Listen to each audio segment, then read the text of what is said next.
आप सभी law student का आपके अपने यूट्यूब चैनल पर स्वागत है।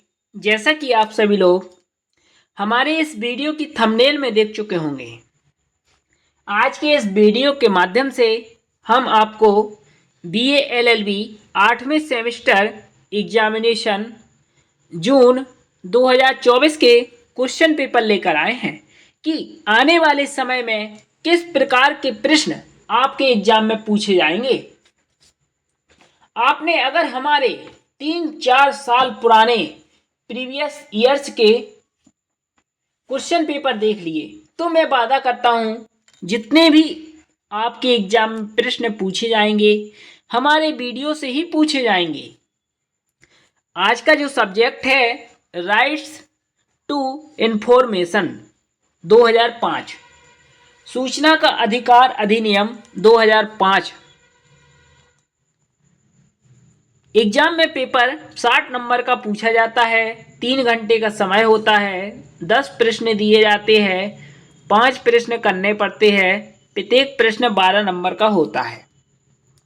पेपर किसी भी यूनिवर्सिटी का हो, आप अपने सब्जेक्ट देखिए और क्वेश्चन देखिए, क्योंकि जो महत्वपूर्ण है प्रश्न उन्हीं को रिपीट करता है एग्जामिनर। और मैं आपसे वादा करता हूं अगर आपने 4 साल पुराने 3 साल पुराने पेपर तैयार कर लिए तो एक भी प्रश्न बाहर से नहीं पूछा जाएगा, उन्हीं क्वेश्चन पेपर से पूछा जाएगा। आप लोग हमारे वीडियो प्लेलिस्ट पर देख लें, वहां पर आपको प्रत्येक सेमेस्टर के क्वेश्चन पेपर मिल जाएंगे। पहला प्रश्न पूछा गया, विश्व के विभिन्न देशों मुख्य रूप से ब्रिटेन, संयुक्त राज्य अमेरिका, यूरोपीय संघ और अन्य में लागू सूचना के अधिकार की विवेचना कीजिए। यानी कि विश्व के विभिन्न देश है, मुख्य रूप से ब्रिटेन, अमेरिका, यूनाइटेड किंगडम और अन्य में लागू सूचना के अधिकार की विवेचना कीजिए। भारत में तो सूचना का अधिकार 2005 से लागू हुआ, इन सभी देशों में कब से लागू हुआ और उसकी विवेचना कीजिए। इसके बाद अगला प्रश्न पूछा गया दूसरा, सूचना के अधिकार से आप क्या समझते हैं? सूचना के अधिकार की ऐतिहासिक पृष्ठभूमि का वर्णन वैश्विक परिदृश्य के अंतर्गत कीजिए। यानी कि दूसरे प्रश्न में आपसे पूछा गया सूचना के अधिकार से आप क्या समझते हैं? यह आम जनता के पास अधिकार है। अगर कोई कर्मचारी किसी प्रकार का भ्रष्टाचार या कोई गड़बड़ काम करता है तो वह उस कर्मचारी की सूचना प्राप्त कर सकता है आरटीआई लगा के, उसे जानकारी देनी होगी। अगर आप लोगों को कोचिंग करनी है तो हमारे कमेंट के माध्यम से हमें सूचित करें और हमारे व्हाट्सएप नंबर पर मैसेज कर सकते हो।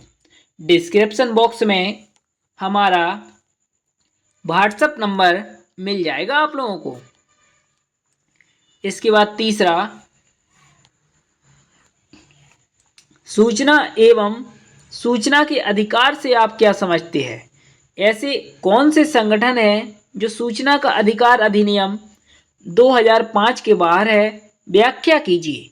यानी कि सूचना के अधिकार के तहत ऐसे कौन कौन से अधिकार हैं जिनकी आप सूचना प्राप्त नहीं कर सकते, जैसे इंटेलिजेंस ब्यूरो, प्रधानमंत्री के आवागमन,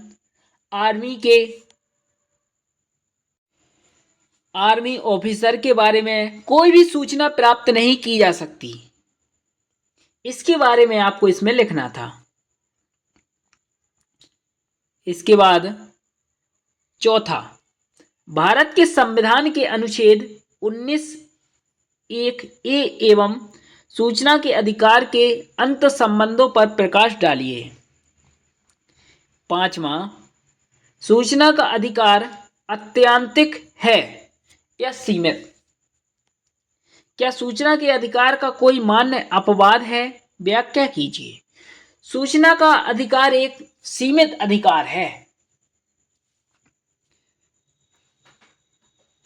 इसके बाद छठवां, पर व्यक्ति से आप क्या समझते हैं? पर व्यक्ति सूचना या तृतीय पत्र की सूचना से संबंधित उपबंधों की विवेचना कीजिए। यहाँ पर व्यक्ति से तात्पर्य है थर्ड व्यक्ति की सूचना प्राप्त करना।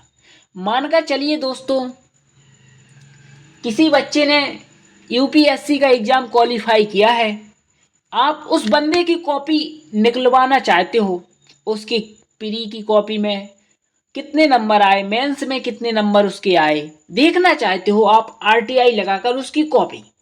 तो पहले उस बंदे से पूछा जाएगा जो यहाँ पर थर्ड पार्टी है। थर्ड पार्टी कौन है? जिसने यूपीएससी का एग्जाम क्लियर किया है। यह मतलब है यहाँ पर व्यक्ति यानी कि थर्ड पार्टी से पहले उस व्यक्ति को नोटिस दिया जाएगा, तुम्हारी सूचना, तुम्हारी कॉपी इतने इतने नाम का ये व्यक्ति है, इसने आवेदन लगाया है निकालने के लिए, क्या उसको दें या ना दें? आपसे पहले सूचना ली जाएगी। अगर आप हाँ कहते हो तो उसको आपकी कॉपी उपलब्ध करवाई जाएगी, वरना नहीं करवाई जाएगी। इसी के बारे में आपसे पूछा गया था। इसके बाद सातवां, सूचना का अधिकार अधिनियम 2005 के अंतर्गत केंद्रीय सूचना आयोग का गठन, मुख्य आयुक्त की पदावधि एवं सेवा शर्तों की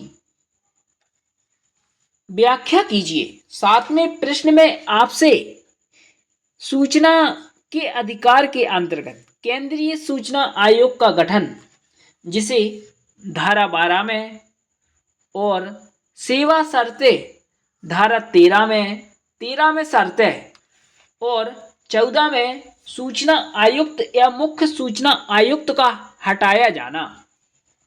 यानी कि आपको यहाँ पर धारा 12 और 13 के बारे में पूछा गया था, जो बात करती है केंद्रीय सूचना आयोग और सेवा शर्तों की, उसी के बारे में लिखना था। इसके बाद अगला पूछा गया आठवां, सूचना के अधिकार के अंतर्गत आवेदन प्रक्रिया निपटारा संबंधी प्रावधान समझाइए। 7, धारा 7 से यह प्रश्न पूछा गया था, निपटारा संबंधी प्रक्रिया क्या है? इसलिए यहाँ पर आपको आईटी एक्ट 2005 की धारा 7 के बारे में लिखना था, जिसमें निपटारे की बात की गई है। इसके बाद 9वां, सूचना के अधिकार से संबंधित अंतर्राष्ट्रीय अभिसमयों की विवेचना कीजिए। यह 9वां प्रश्न पूछा गया था। इसके बाद 10वां, संक्षिप्त टिप्पणी लिखिए किन्हीं दो पर। पहला, सूचना का अधिकार और भ्रष्टाचार। दूसरा, सूचना का अधिकार और ई गवर्नेंस। तीसरा, सूचना के अधिकार का दुरुपयोग। किन्हीं दो पर टिप्पणी लिखनी थी। यही 10 प्रश्न सूचना का अधिकार अधिनियम 2005 से पूछे गए थे। आने वाले समय में आप लोगों का एग्जाम होगा, तो यही क्वेश्चन पेपर आपके एग्जाम में पूछे जाएंगे। अगर आपको हमारी कोई हेल्प चाहिए तो डिस्क्रिप्शन बॉक्स में हमारा नंबर मिल जाएगा, या फिर आप हमें कमेंट कीजिए, तो हम आप लोगों को जितने भी हेल्प होगी हम आप लोगों की करेंगे। अगर आप लोगों को कोचिंग करनी है तो आप कोचिंग भी कर सकते हो। धन्यवाद। जय हिंद, जय भारत, वंदे मातरम।